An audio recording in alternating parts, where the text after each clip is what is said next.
Hey, it's Steve here. A bit of a problem. We forgot to record the video for the last Star Trek Asterisk podcast. So we do have the audio, so I'm just going to go ahead and put that in this video and just overlay some pictures like a slideshow.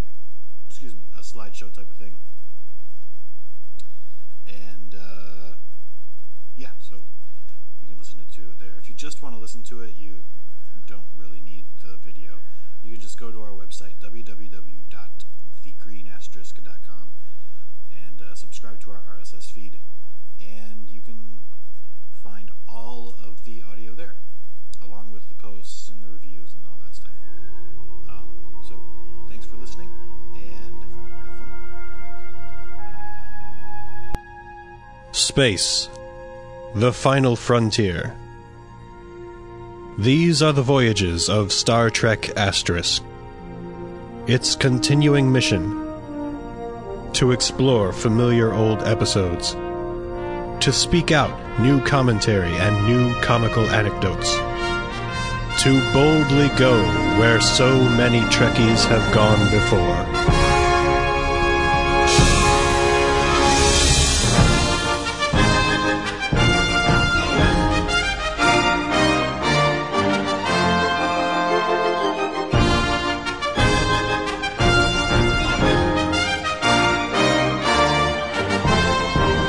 Welcome to Star Trek Asterisk, the weekly podcast where we watch Star Trek and then talk about it. I am Steve. You can find me at Lord Steve at Twitter. Oh, I'm Zach. I live over there. And snuggled in between the two of us is Mr. Tom. Oh, yes. And you can find me a number of places. They told me that I could shamelessly plug stuff. Do so. Oh, go shamelessly plug. That wasn't me cracking knuckles. You can follow me on Twitter at Ocarina of Tom. You can find me on the In Retrospection podcast at twitch.tv/JoshuaCaleb75. You can find me on VideoGamingHardcore.com, and you can find me on OneMoreCastle.com. And on select nights, you can find me walking out of Zach's room at like 7 in the morning before Steve wakes up. That's a lot of time before I wake up. I would usually wake up around 12. So Yeah, that's closer to your bedtime than your waking up time. yes, it is. Oh, by the way, now that we've shamelessly plugged Joshua on here, he has to shamelessly plug us now, because that's the favor that I'm gonna pull that card on him now, because I helped him get that podcast started. I'll do it. I got to talk with him about that later this week anyway. Huh? Since I've spent all week doing this, Yeah. there was a thing that went down this week. All right. So basically, just go visit dojoretro.com, because they had a lot of crappy shit happen to them this week, and they lost everything they worked for the last year. Ooh. And so Natalie Newman, who runs that site, spent the whole week pretty much not sleeping, just rebuilt the whole thing from scratch, and they relaunched today. Like, it went down like Monday. And so anyhow, go visit them and show them some love and share their links and whatnot, so it'll help them rebuild their search rankings. Yeah, do that. Dojo Retro is a good site. Because Star Trek Asterisk is a caring podcast. Yep. All right, I'm So- done. No more plugging. Yes, we're done plugging. No more. I'm plugging up the plugging. No, although for the maximum Tom experience, you might want to put each one of those different things on a separate computer, have them all play at the same time. Yes. Tom There you and go. super stereo Next surround. to Star Trek Asterisk. Was that like 6 different things now? What are you talking about? Huh? What are you doing? What the? Oh, I don't know. The remote was there, and I was having my Zen moment, man. You're messing with my Zen thing.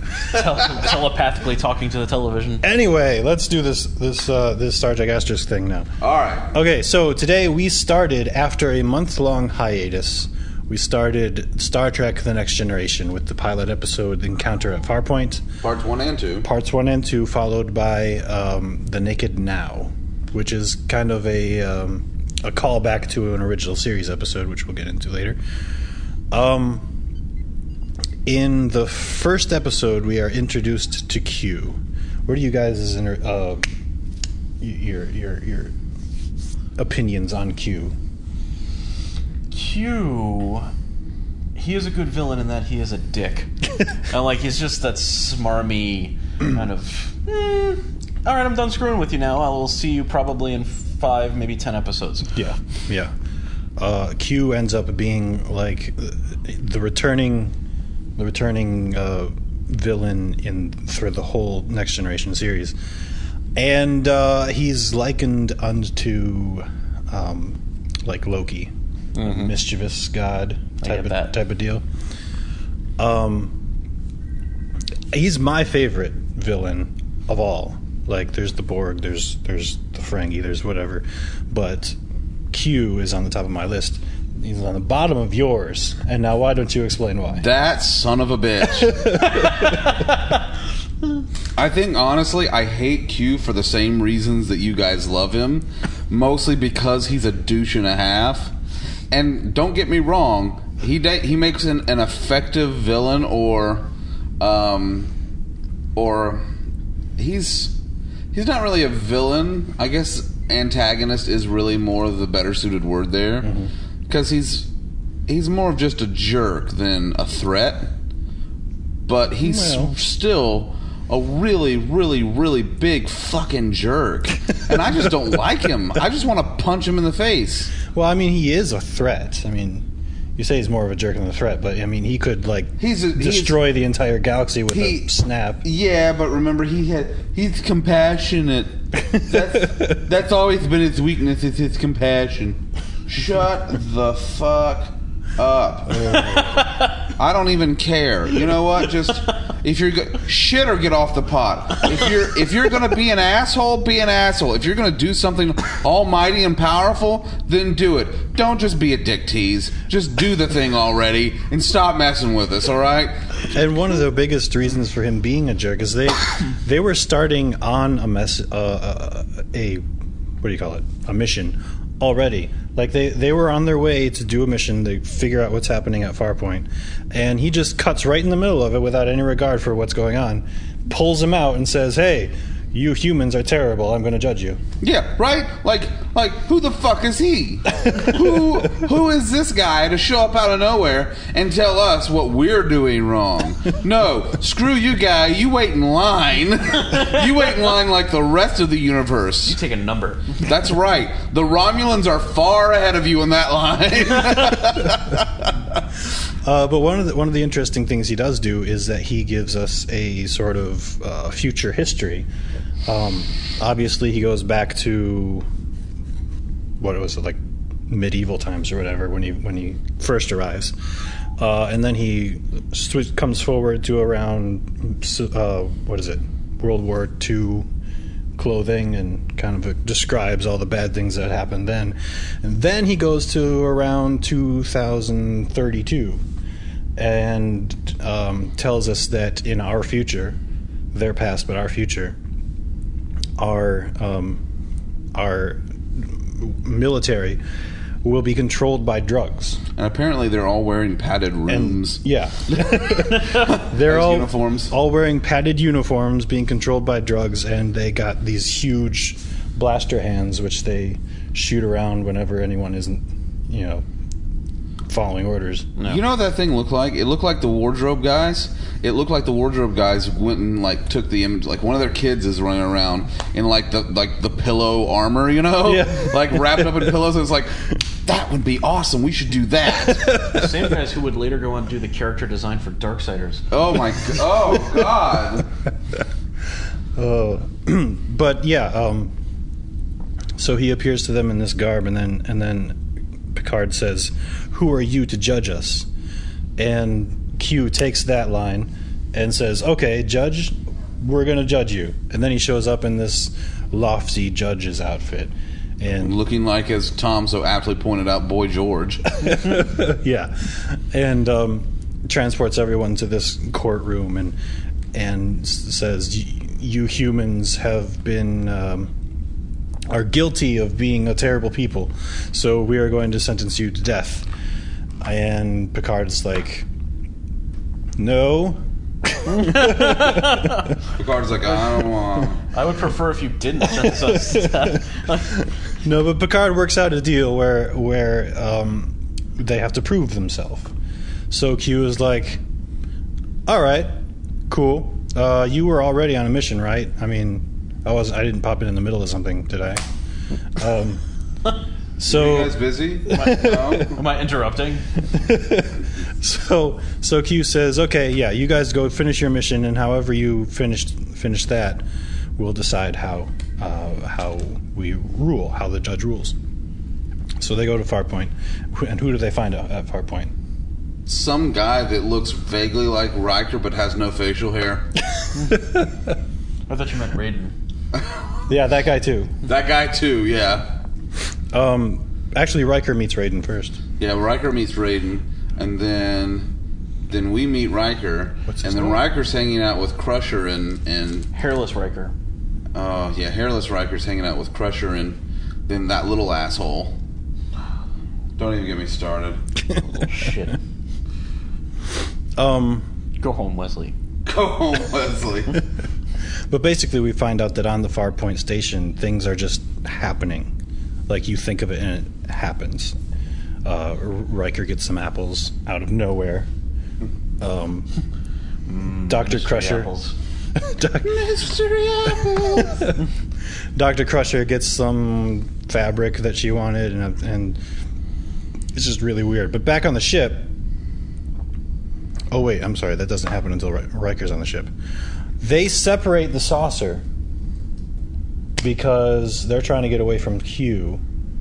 I'm trying to remember this. Q's pursuing them. Q is pursuing them, so they separate the saucer so that the families can be safe on the saucer while they go down to the battle bridge and go to Farpoint. So that's when they find Farpoint, pick up Riker, and basically just get back together with the saucer. So nothing really important happened. No. They separate the saucer as a precaution, and it just ends up not being a big deal. But what is a big deal is that when Riker sees the bridge for the first time, Worf tells him that Data is off to pick up a special admiral. And who is that admiral? Oh, it's just some wrinkled up bag of bones. I know I used that in the live show, but fuck it, I'm doing it again. Yes. I see what you did there. Yep.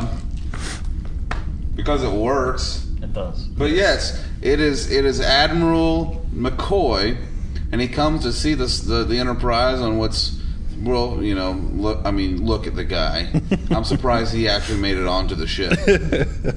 Yeah, he's like, what, 130 years old at this Yeah, point? he's like 1,000. 137, I think you said, right? Something like that. I think you're right. Yeah.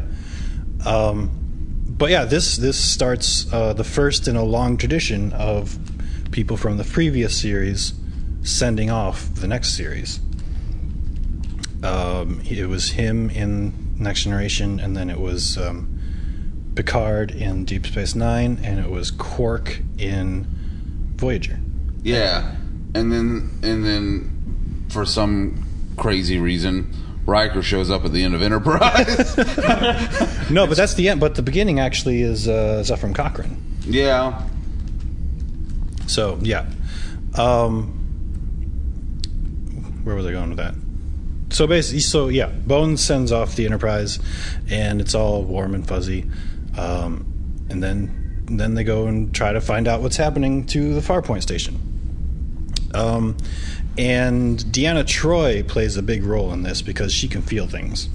She's an empath. Yes. Because she's half Betazoid. Yes, and The sexy half. yes.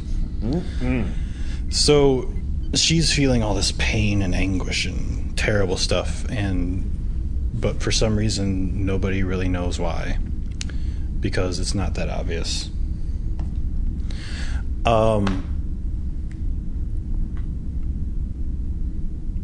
I was going to say something. I totally forgot. Then what happens?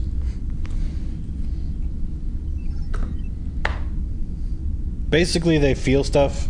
They look around. They try to figure it out. And And then Q comes down and is like, "Come on!" oh yeah, yeah. They're not. Do you love me now? They can't figure it out for the longest time, and then The other ship shows up, or so we think. oh yeah. Well, the other ship, it's like a big old saucer, shows up along with Q.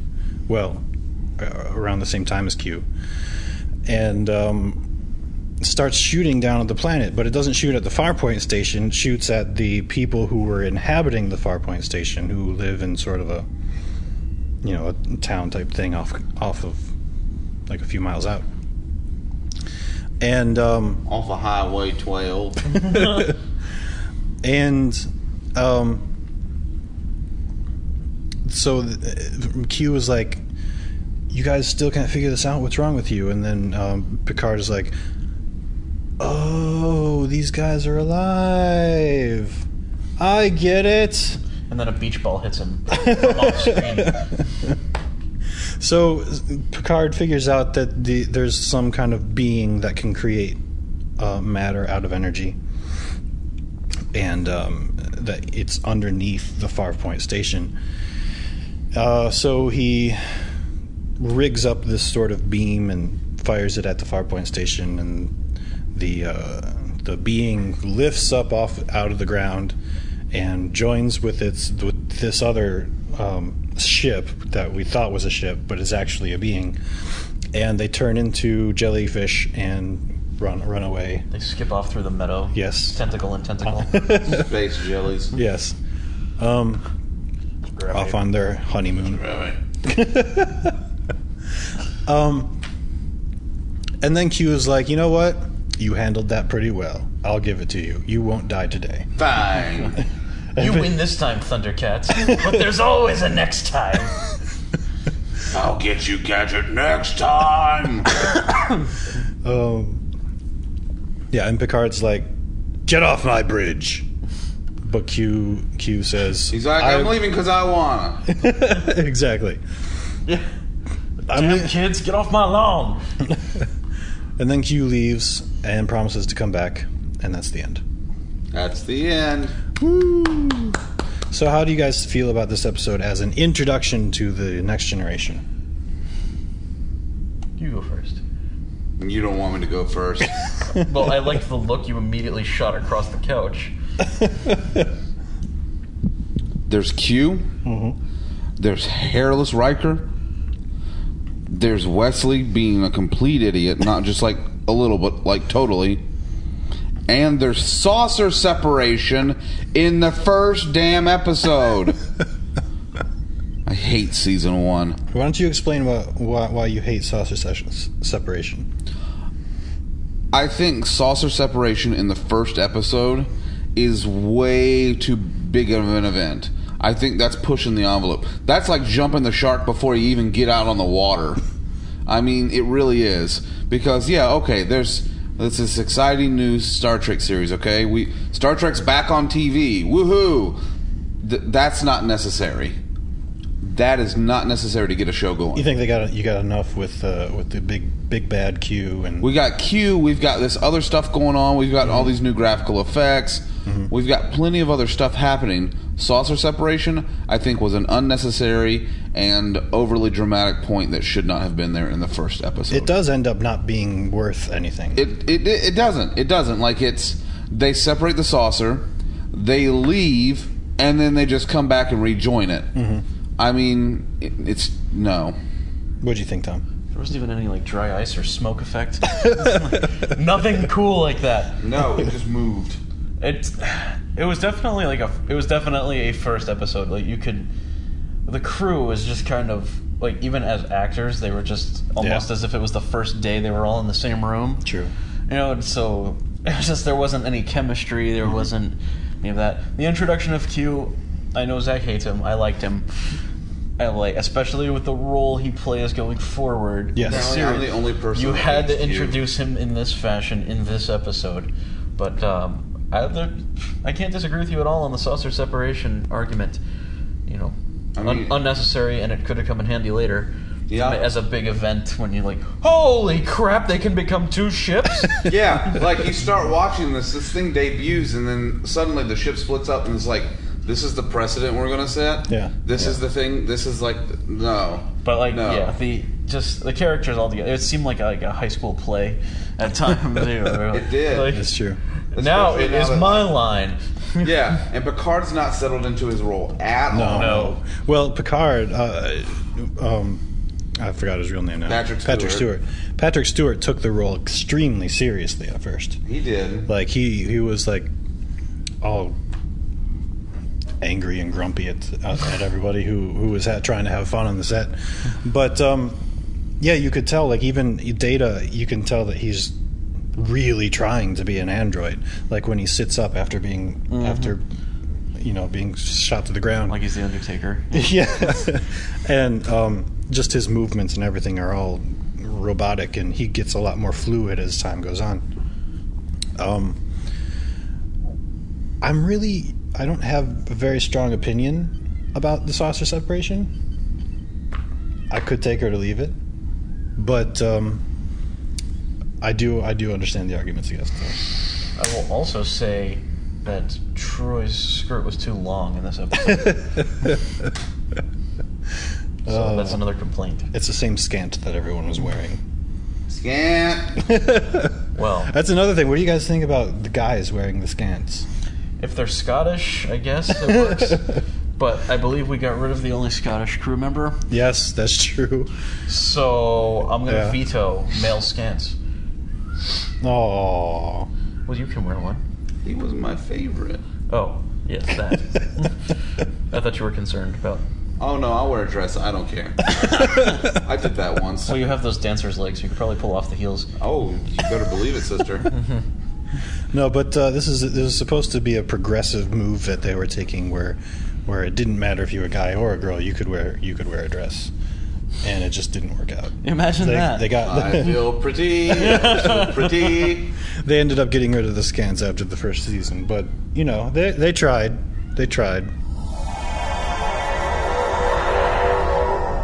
The next episode was The Naked Now, and this is a throwback to The Naked Time.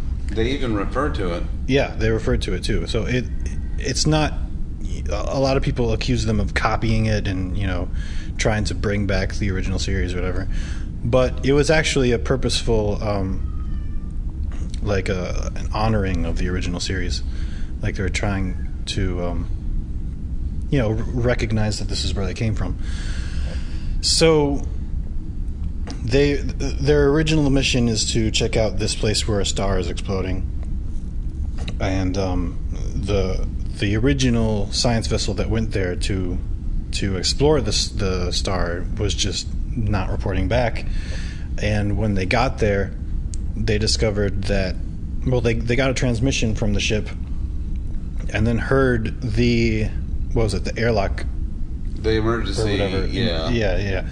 Basically, shit exploded. So they went to investigate and found that people were having parties, and there were people naked and frozen in their quarters, and it was all weird and stuff. And I'm like, okay, this is a lost cause. Now I have to go back. And when they go back, the first one to start feeling the effects of this infection type of thing was Geordi, and he was in sick bay, kind of being a douchebag under the influence of this virus, and they are trying to figure it out.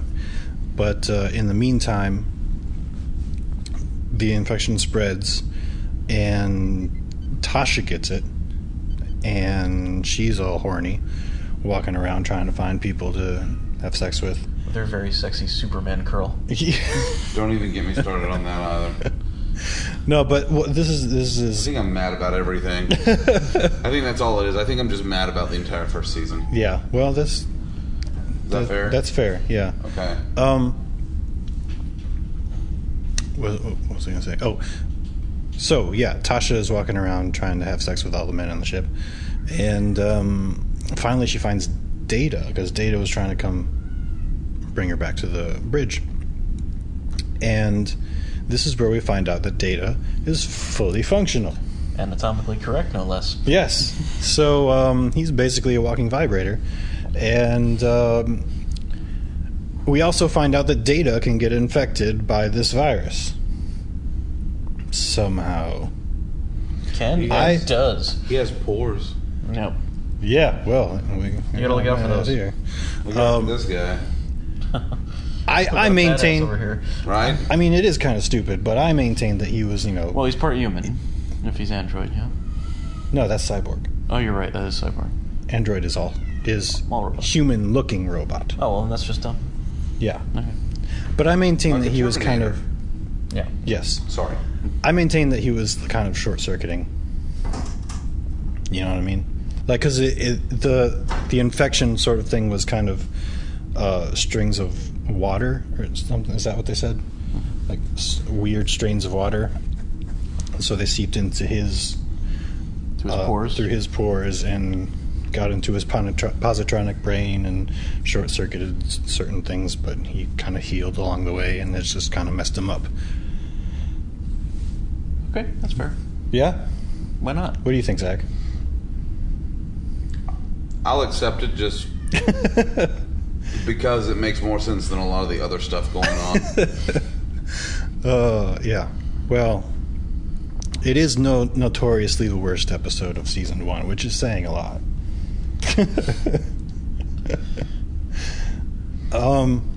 Worst of the worst. Okay, I can go with it. But anyway, eventually, Data is looking through the data banks and finds out that this has happened before.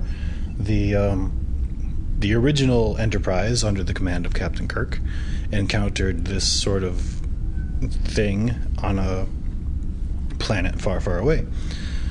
And it had something to do with the gravitational effects around a dying star. But so they sent the whole report to Dr. Crusher, and Dr. Crusher took a look at it and said, "Oh, this will be easy. I'll just work it up." Blah blah blah. And then Riker finds that Deanna's infected. He takes Deanna to the sick bay. So he's infected, and then he touches Crusher, so she's infected, and now they're all screwed. Or they're trying to get screwed. Right, yes. Meanwhile, in the engineering deck. There you go. Meanwhile, back in engineering. Wesley has been trying out this miniature tractor beam type of thing, and also like this little handheld voice creator Basically, thing. it's a Picard emulator. Yeah, a Picard emulator. Yeah, he uses this emulator to call the engineering people away from engineering so that he can lock himself in. And once he's in, he basically takes control, so the ship can't move at all. Especially, and this is especially a bad idea when the star that's just to the left over here is about to explode. Makes for a short day. So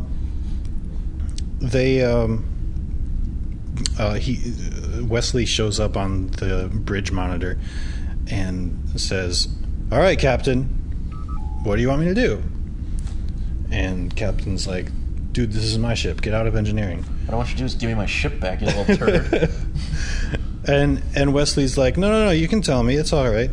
And then Picard tries to explain the situation. Okay, kid, you're drunk. This is what being drunk feels like, because he's never had any alcohol at all before in his life, obviously. And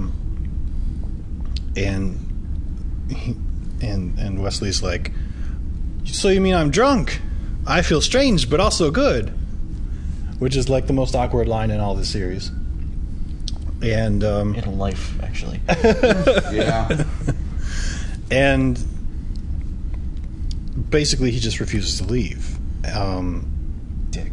until the star explodes, and it's too late. But the star hasn't exploded yet. Now Beverly Crusher is feeling the effects of the virus. And she's totally trying to get in Picard's pants. She tries to get into Picard's pants. She comes up Can to you the blame her? bridge. tells Picard to come to the ready room, and Picard responds with what? She's like, I'm ready. Come on in. And Picard responds with Harumph.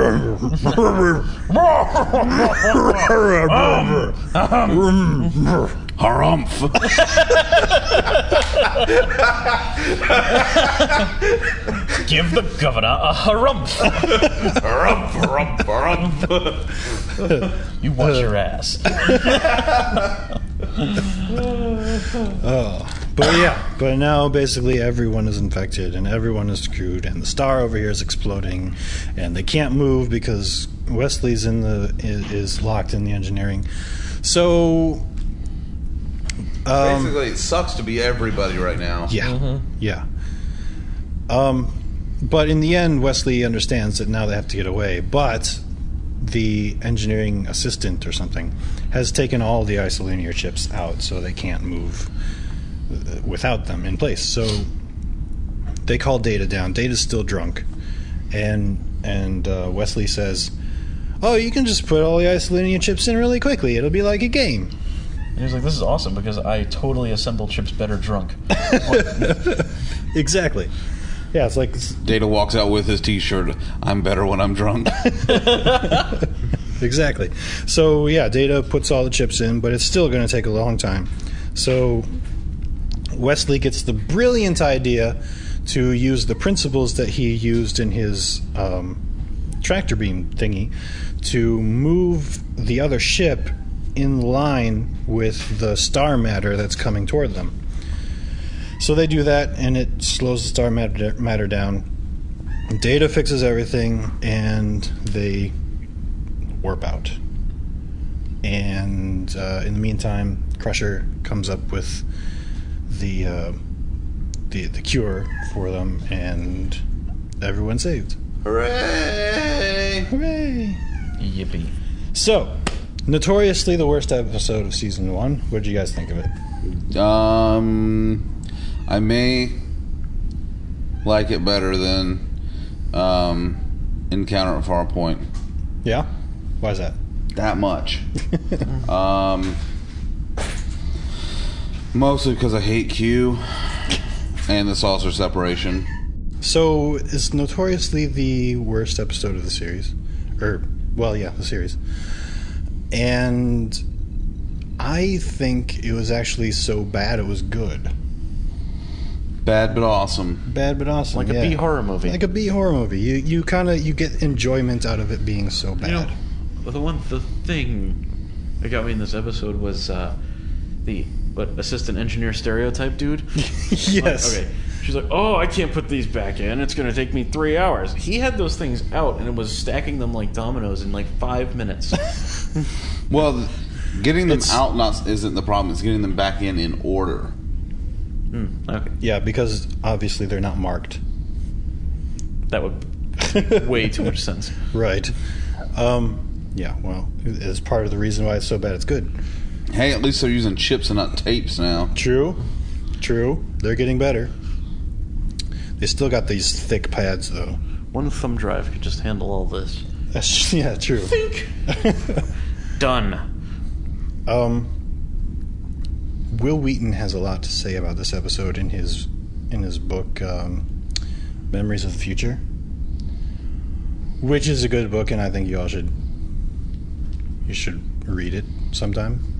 I actually haven't read it, but I've heard him read it in a podcast, so kind of works. It's almost exactly the same thing. Yeah, almost. And yeah, that's good. All right. Is there anything else to say about this episode? No. It's just... What can be said about this episode that hasn't been said about nuclear fallout? Tom makes an excellent point. That's about it. So, welcome back to Star Trek Asterisk, everyone. Hi. Hello. If you're looking for this episode on YouTube this week, my bad. I'm going to release a YouTube video of just me saying, hi, sorry we forgot to record, but here's the audio. Okay. It's a me, audio. We didn't get any phone calls, obviously, for the whole month. Wow. But if you have any questions regarding Star Trek or us or pizza or my home cooking. his home cooking Under noms. Yeah. or any of the various podcasts that this guy's in, Like the 17 different ones he does every other day. then you can call us. It's a rough life. Hailing frequencies are open Incoming transmission. at 513 asterisk. That's 513-278-7475. And if you're a person who is just now joined us for The Next Generation and haven't heard us before, you can go to thegreenasterisk.com, which you're presumably already at, and download all of the episodes from our RSS feed. Our RSS feed is there. It works in iTunes. It works in most popular podcast subscribing apps. You can also get the Green Asterisk app from the Windows Store in Windows 8. Yes. So just look for the Green Asterisk, and you can download it there, and you'll keep up with the latest from you and the Green Asterisk, and it's got all of your contact information there. Correct. So, I have downloaded this app, and I must say it's pretty badass. yeah, you like that app? I love it. See? Tom approves. This is a Tom-approved app right here. I officially endorse this app. There. Oh, yeah, buddy. And if you want to stalk me, there's this underscore app too. Where do you get my bill for this? We'll pay you double what we make. Fuck you, you said half. Damn. So that's it. Well, guys, thanks for having me on. No problem. Fun to do a little guest spot over here. Thanks for coming. Yeah, this was a great way to start the season. It was always nice to have an extra person to ball bust these terrible episodes. Yes. Anything to just soften the blow of having to deal with Wesley. You said blow. I said soften as well. Oh well. Anyway, until next time, remember to help control the triple population. Have your tribble spayed or neutered. And do a barrel roll. That's it. No more live long and prosper. No, he ended it perfectly. That was great. Screw you guys. Go away.